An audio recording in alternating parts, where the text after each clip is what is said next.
If you find your toilets are not draining properly, it could either be a clog at the toilet, or it could be that your filter for your septic system, if you have a septic system, is clogged.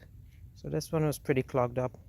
You basically have to take a pole, if you don't know where your septic system is, and just stick it in the ground until you hit concrete.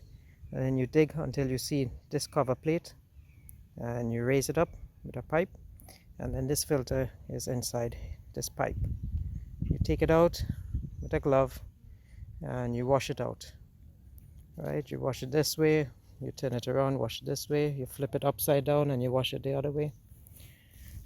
So wash here and then wash, turn it over, wash it this way, and flip it around, wash this surface, and then flip it again, wash this surface, and just make sure it's clean right through, and then put it back. Pay attention, there's an arrow out. Right, so you want to make sure this faces out.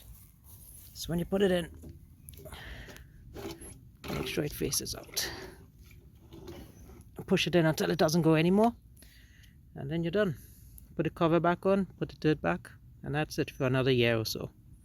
Right, so what tends to happen is that with us, the toilet that is closest to the system was starting to drain very slowly when you flushed it. So we plunged it, but that didn't work, so the next thing had to be this. And when I pulled it up, it was all clogged up. I do also have a reminder on my calendar that tells me every year around Christmas time to make sure and remember to clean this, but it clogged before Christmas. We're in November right now, so that's why I'm doing it now, and this should solve the problem, hopefully for another 11 or 12 months. Any questions, let me know.